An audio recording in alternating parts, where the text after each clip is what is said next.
આમ આદમી પાર્ટીના આદિવાસી અને યુવા નેતા ચૈતર વસાવાએ થોડા દિવસ પહેલા ડેડિયાપાડા પોલીસ સમક્ષ સરેન્ડર કર્યું અને ત્યારબાદ તેઓ અત્યારે વર્તમાન સ્થિતિમાં જેલમાં બંધ છે.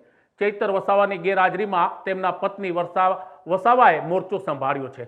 તે લોકોની વચ્ચે જઈને લોકોના પ્રશ્નોને સાંભળી રહ્યા છે.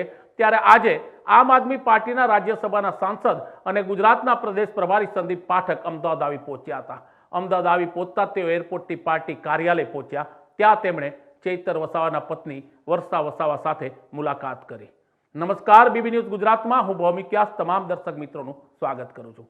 આપને જણાવી દઈએ કે સંદીપ પાઠક આજે અમદાવાદ આવી પહોંચ્યા છે અને તેમણે પાર્ટી કાર્યાલય ખાતે ચૈતર વસાવાના પત્ની વર્ષા વસાવા અને તેમના પરિવારજનો સાથે એક બેઠક કરી હતી. આ બેઠકમાં આમ આદમી પાર્ટીના પ્રદેશ પ્રમુખ ઈસુદાન ગઢવી સહિત પ્રદેશના ટોચના આગેવાનો હાજર રહ્યા હતા. માનવામાં આવે છે કે સંદીપ પાઠકે વર્ષા વસાવા સાથે ચૈતર વસાવા વિશે ખબર અંતર પૂછ્યા હતા અને તેમના વિશે વાતચીત કરી હતી. માનવામાં આવે છે કે આવનારા સમયમાં ચૈતર વસાવા જો જેલમાંથી ન છૂટે તો વર્ષા વસાવાએ કઈ રીતના લોકોની વચ્ચે જઈને ચૈતર વસાવાના મહત્વને અકબંધ રાખવું અને કઈ રીતના લોકોના પ્રશ્નોને વાચા આપવી તે બાબતે પર તેમણે ચર્ચા કરી છે.